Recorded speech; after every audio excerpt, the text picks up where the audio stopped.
Bismillahirrahmanirrahim. Assalamualaikum warahmatullahi wabarakatuh. Alhamdulillahi rabbil alamin. Wassalatu wassalam ala habibika sayyidina wa syafi'ina Rasulillah Muhammad ibni Abdillah sallallahu alaihi wasallam, amma ba'du. Rabbi israhli sadri wa yassirli amri wahlul 'uqdatam min lisani yafqahu qawli. Para pemirsa Syiar TV yang dimuliakan dan dirahmati oleh Allah Subhanahu wa taala. Kita awali pada kesempatan hari ini dengan mengucapkan kalimat hamdalah sebagai salah satu bentuk rasa syukur kita, rasa terima kasih kita kepada Allah, yang mana Allah Subhanahu wa taala hingga pada kesempatan hari ini masih memberikan kepada kita iman, masih memberikan kepada kita kesehatan, masih memberikan kepada kita usia yang lebih. Mudah-mudahan apa yang Allah Subhanahu wa taala limpahkan dan karuniakan kepada kita, mudah-mudahan kita semua dijadikan oleh Allah Subhanahu wa taala hamba-hamba yang mensyukuri akan kenikmatan dan karunia yang Allah Subhanahu wa taala limpahkan kepada kita, dan mudah-mudahan pula kita dijadikan oleh Allah Subhanahu wa taala hamba-hamba yang muttaqin.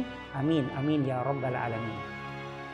Kedua kalinya salawat serta salam tercurahkan atas junjungan Nabi besar kita Muhammad sallallahu alaihi wasallam, kepada keluarga beliau, sahabat beliau, pengikut beliau, dan khususnya kepada umatnya yang senantiasa bertakwa kepada Allah Subhanahu wa taala. Mudah-mudahan Allah Subhanahu wa taala senantiasa menanamkan di dalam hati kita rasa mahabbah, rasa kecintaan yang sangat besar kepada Nabi besar kita Muhammad sallallahu alaihi wasallam, dan mudah-mudahan pula kita semua termasuk umatnya Nabi Muhammad yang mendapatkan syafaat dari Nabi besar kita Muhammad sallallahu alaihi wasallam fi yaumil qiyamah. Amin amin ya rabbal alamin. Para pemirsa Syiar TV yang dimuliakan dan dirahmati oleh Allah Subhanahu wa taala. Pada episode kali ini pembahasan yang saya bahas adalah mengenai tentang sunanul ghusli, yaitu menjelaskan mengenai perihal sunnahnya mandi. Jadi setelah pada episode-episode yang sebelumnya kita membahas mengenai tentang fardunya mandi, kemudian siapa sajakah yang diwajibkan mandi, kemudian mengenai tentang hukum-hukum di dalam mandi itu sendiri, baru kita lanjutkan dalam pembahasan selanjutnya, yaitu mengenai tentang sunanul ghusli, yaitu hal-hal yang disunnahkan pada saat mandi. Tentu hal ini adalah sifatnya sunnah ya, sebagaimana yang kita ketahui bersama bahwasanya sesuatu yang sunnah itu adalah sesuatu yang dianjurkan, dan bagi orang yang melaksanakan, seseorang tersebut itu mendapatkan pahala yang dijanjikan oleh Allah, yang dijanjikan oleh Nabi besar kita Muhammad sallallahu alaihi wasallam, karena mengamalkan sunnah adalah termasuk daripada cinta kepada Nabi Muhammad sallallahu alaihi wasallam. Sebagaimana yang dikatakan oleh sebagian para ulama bahwasanya hakikatu hubbin Nabi. Jadi hakikat orang-orang yang betul-betul cinta kepada Nabi Muhammad sallallahu alaihi wasallam adalah al-iqtida. Al-iqtida itu adalah mengamalkan, melaksanakan apa yang pernah diperintahkan oleh Rasul, apa yang dianjurkan oleh Rasul, kemudian mengamalkan apa yang pernah diamalkan oleh Rasul sallallahu alaihi wasallam, maka orang-orang yang semacam itu adalah termasuk bagian orang-orang yang betul-betul cinta kepada Nabi Muhammad sallallahu alaihi wasallam. Nah, mengamalkan hal-hal ataupun mengamalkan sesuatu yang disunnahkan pada saat mandi itu adalah sebagai salah satu bentuk rasa cinta kita kepada Nabi Muhammad sallallahu alaihi wasallam. Apa sajakah mengenai tentang sunnah-sunnahnya wudhu? Ada banyak.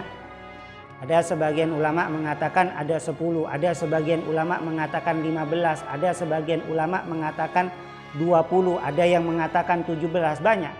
Nah, saya akan membacakan beberapa mengenai tentang hal-hal yang disunnahkan di dalam wudhu itu sendiri. Di antaranya apa? Yang pertama adalah al-baulu qablahu lima anzala liyukhrija ma baqiya bimujarrahu.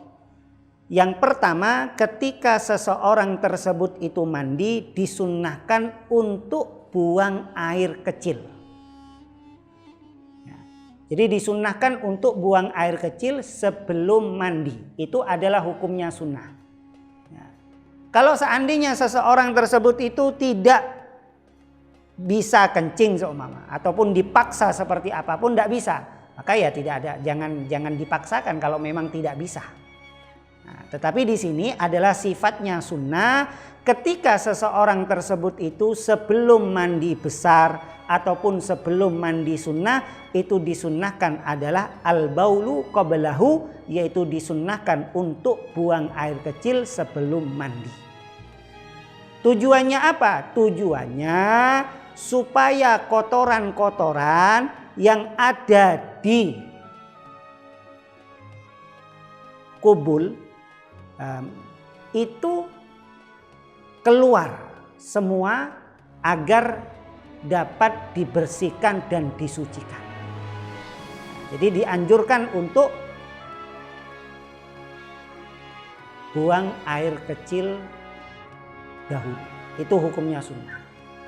Kemudian yang kedua adalah istiqbalul qiblah. Jadi istiqbalul qiblah, menghadap ke arah kiblat. Jadi ketika seseorang tersebut mandi, itu disunnahkan pada saat membasuh bagian tubuh kita, ya, itu diawali dengan menghadapkan ke arah kiblat. Kenapa? Li'anna asraful jihad, karena sesungguhnya arah kiblat itu dikatakan oleh para ulama adalah paling mulianya dalam menghadap. Jadi tidak ada arah yang paling mulia kecuali menghadap ke arah kiblat, dan itu adalah hukumnya sunnah. Kemudian yang ketiga adalah at-tasmiyatu. Ya, at-tasmiyatu membaca kalimat basmalah. Jadi mengucapkan kalimat Bismillahirrahmanirrahim. Kapan? Al ulama mengatakan makrunah bi ghuslil kaffain. Jadi membaca kalimat basmalah itu dianjurkan, disunnahkan bersamaan pada saat membasuh kedua telapak tangan. Jadi ini adalah hukumnya sunnah dengan mengucapkan kalimat Bismillahirrahmanirrahim. Ini yang paling sempurna dan paling sedikit mengucapkan basmalah. Lantas apakah harus talafut? Tidak diperkenankan untuk bertalafut, tidak diperkenankan untuk mengucapkan kalimat basmalah. Kenapa? Karena posisinya dia itu satu berada di dalam kamar mandi, kemudian yang kedua seseorang tersebut itu dalam keadaan junub. Bagi orang yang junub maka cukup membaca kalimat basmalah, yaitu kalimat bismillah ataupun kalimat bismillahirrahmanirrahim, itu di dalam hati. Khurujan minal khilaf, keluar dari perbedaan pendapat. Memang ada sebagian ulama mengatakan boleh bertalafut, tetapi pendapat yang muktamad, pendapat yang jumhur, itu tidak dianjurkan untuk bertalafut, mengucapkan kalimat basmalah ketika berada di dalam kamar mandi, cukup di dalam hatinya. Para pemirsa Syiar TV yang dimuliakan dan dirahmati oleh Allah Subhanahu wa taala. Kemudian yang keempat adalah dan yang kelima al-madmadah wal istinsyak. Apa al-madmadah itu? Al-madmadah adalah memasukkan air ke dalam mulut. Jadi memasukkan air ke dalam mulut itu diputar. Air tersebut itu ya layaknya seperti orang yang berkumur, kemudian setelah itu dikeluarkan kembali. Itu pengertian daripada al-madmadah. Bukan al-madmadah itu memasukkan air ke dalam mulut tanpa memutarkan air yang ada di dalamnya. Sebagian orang kan berkumur, memasukkan air ke dalam mulut, setelah itu lalu dibuang. Tidak seperti itu. Yang sunnah itu pada saat air tersebut itu dimasukkan, lalu air yang ada di dalam mulut tersebut itu diputar. Ya, diputar ke atas, diputar ke kanan, diputar ke kiri, setelah itu dikeluarkan. Dan itu adalah hukumnya sunnah. Kemudian selanjutnya wal istinsyak. Kemudian sunnahnya wudhu yang kelima adalah al istinsyak. Al istinsyak itu apa? Al istinsyak itu adalah memasukkan air ke dalam hidung. Jadi air dimasukkan ke dalam hidung kemudian dikeluarkan kembali. Sebagian orang tidak mengerti dan tidak memahami makna daripada al istinsyak itu sendiri.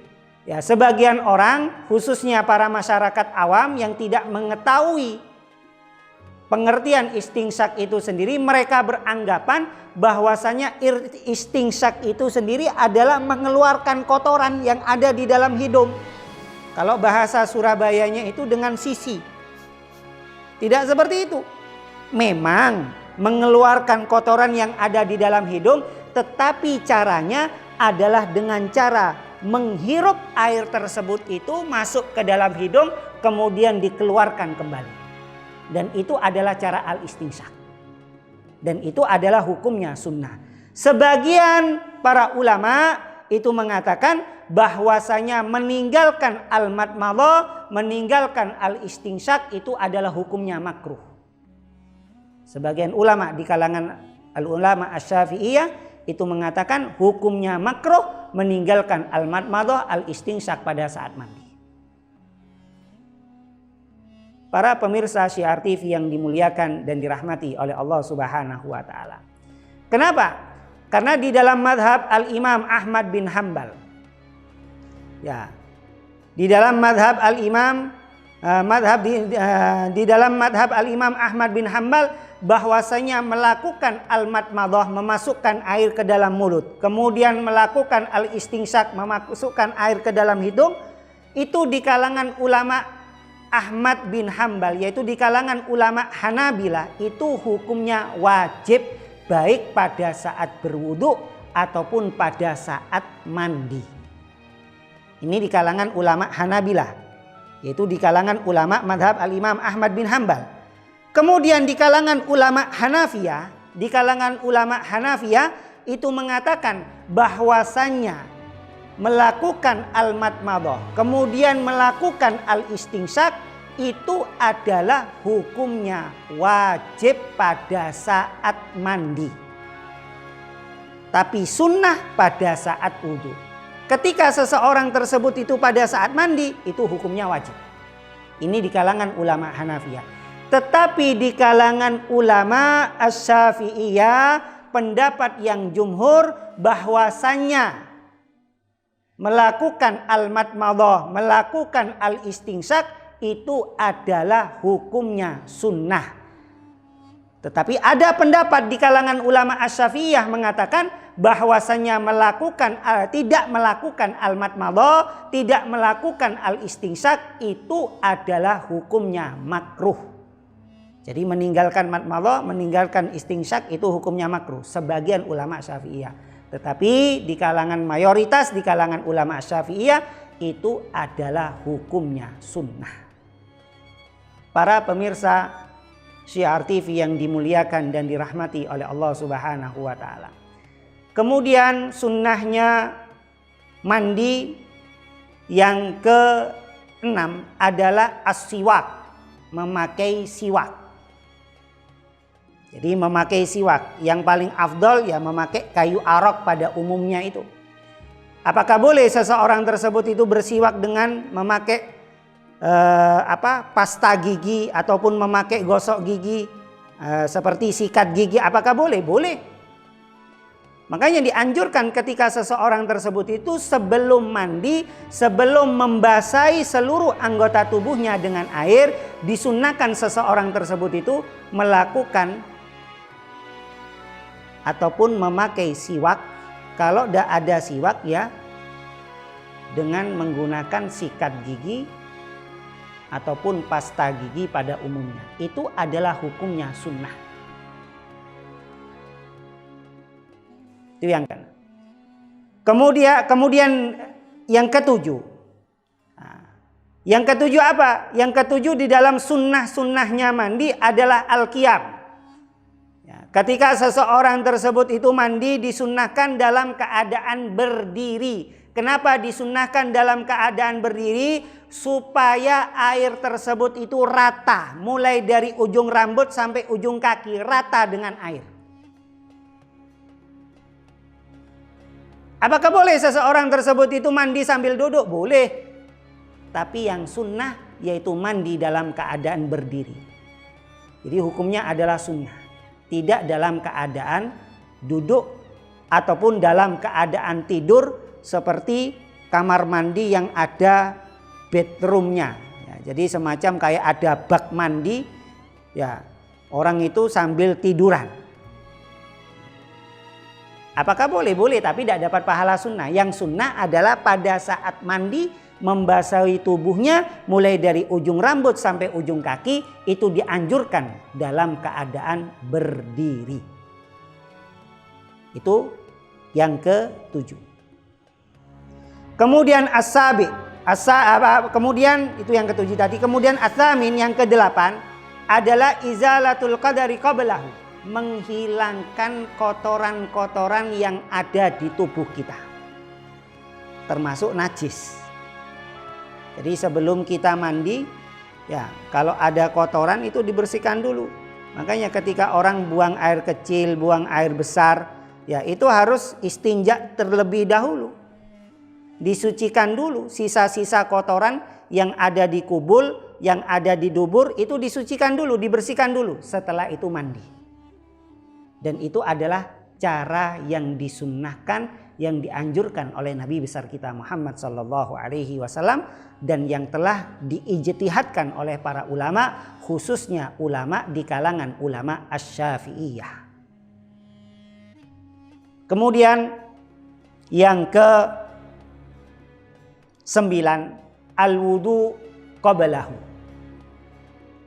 Di al-wudu qablahu.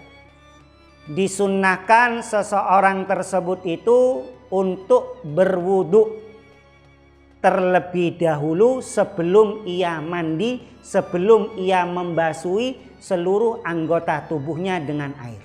Jadi disunnahkan untuk wudu terlebih dahulu. Nah, wudu di sini pun juga dianjurkan untuk mengamalkan apa-apa yang disunnahkan dalam wudu itu sendiri, sama halnya seperti pada wudhu umumnya. Jadi caranya sama. Ya, caranya sama, membasuh mukanya, kemudian membasuh kedua tangan hingga ke siku-siku, kemudian mengusap rambut. Nah, sama caranya. Tidak ada perbedaan dan itu adalah hukumnya sunnah.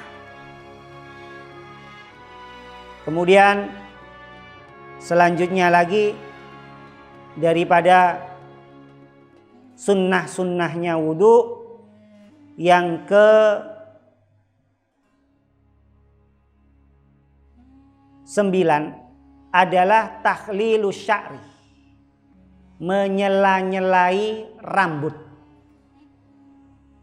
Jadi sebagaimana yang tadi saya jelaskan pada episode sebelumnya, bahwasanya rambut itu bermacam-macam. Ada yang bergelombang, ada yang lurus, ada yang keribu. Jadi menyela-nyelai rambut itu adalah hukumnya sunnah apabila air tersebut itu rata dengan air yang ada di dalam rambutnya. Tetapi ketika rambut itu keribu, ya, yang mana air tersebut itu tidak akan bisa masuk kecuali dengan cara disela-selai oleh jari jemari tangan kita, maka itu menjadi wajib. Tapi kalau air tersebut itu menyerap, maka hukumnya adalah sunnah.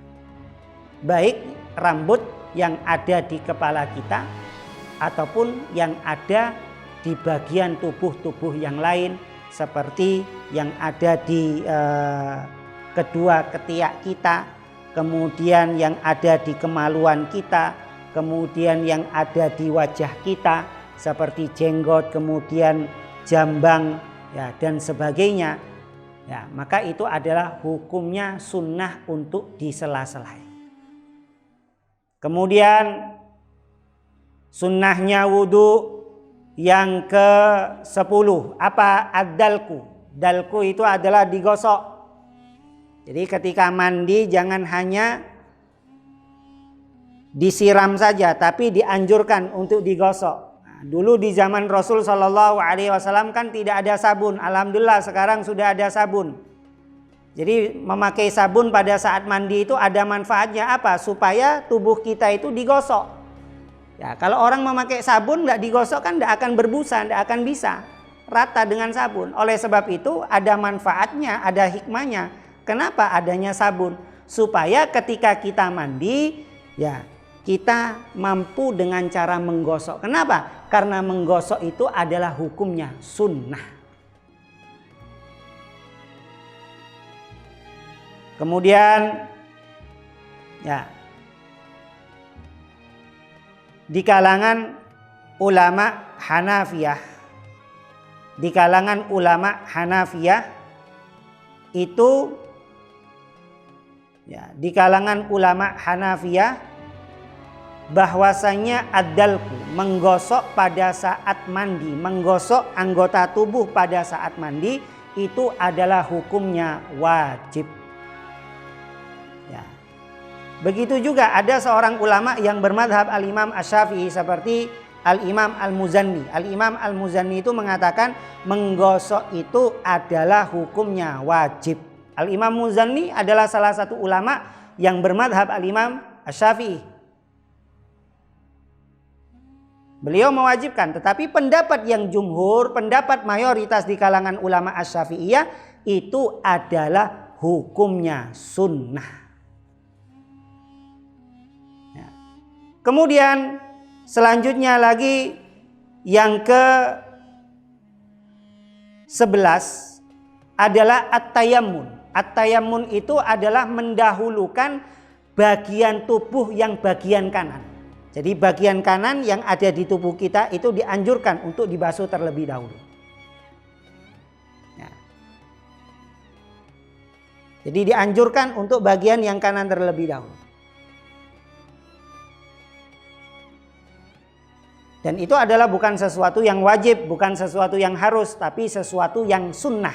At-tayammun mendahulukan bagian yang kanan. Kemudian selanjutnya at-taslis. At-taslis itu adalah mengulangi sebanyak 3 kali. Tujuannya apa? Supaya air tersebut itu rata, ya, supaya air tersebut itu sempurna di dalam setiap basuhan membasuh anggota tubuh kita pada saat mandi. Nah, kemudian yang ke-13 adalah al-muwalah. Al-muwalah itu dilakukan secara beruntun. Jadi nggak boleh dibasuh separuh-separuh. Ya. Kalangan ulama Asy-Syafi'iyah boleh. Pendapat yang mayoritas itu mengatakan hukumnya boleh membasuh separuh-separuh sebagaimana yang sudah saya jelaskan pada episode sebelumnya. Jadi boleh. Tapi hukumnya sunnah untuk dilakukan secara beruntun. Jadi kalau sudah membasuh bagian atas, maka bagian yang bawah itu juga harus dibasuh pada saat itu juga. Itu adalah hukumnya sunnah, bukan sesuatu yang wajib. Kemudian Ya.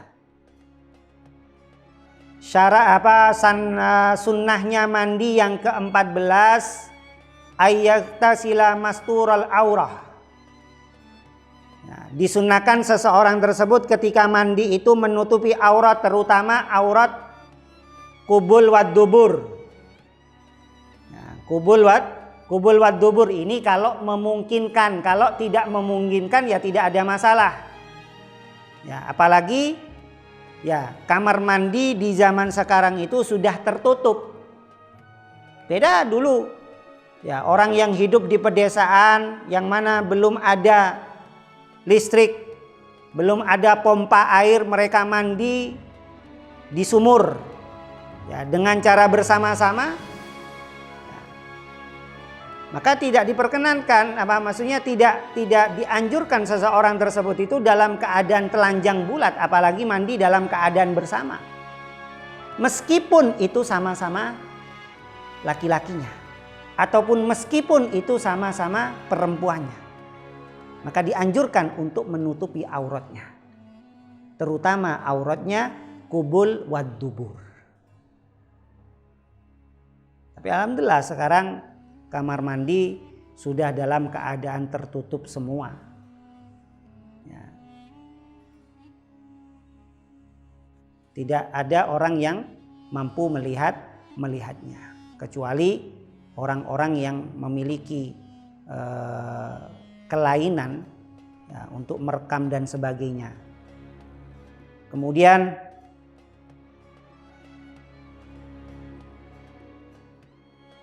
ya, yang ke-15 adalah alla yaghtasila fi ma'in raqid wa in kathura ma lam yastabha.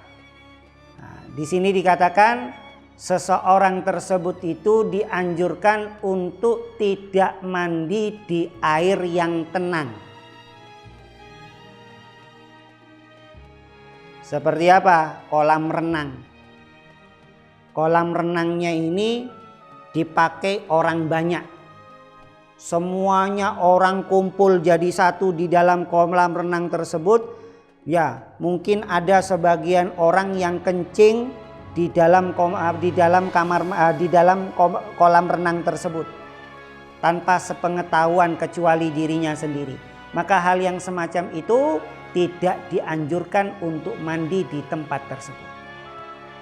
Kecuali kalau kolam renangnya itu mengisi kemudian membuang, mengisi membuang, mengisi membuang, mengisi membuang. Tapi kalau kolam renangnya itu dalam keadaan tenang, ya, tidak mengalir sama sekali, maka hukumnya makruh. Kenapa? Karena dikhawatirkan air tersebut adalah bukan menjadi air yang suci mensucikan. Bisa jadi air tersebut itu menjadi mutanajis. Tentunya itu ada beberapa syarat dan ketentuan. Nah, kemudian disunnahkan pula ketika seseorang tersebut itu mandi untuk tidak berbicara. Ya, berbicara itu tidak boleh kecuali dalam keadaan terdesak.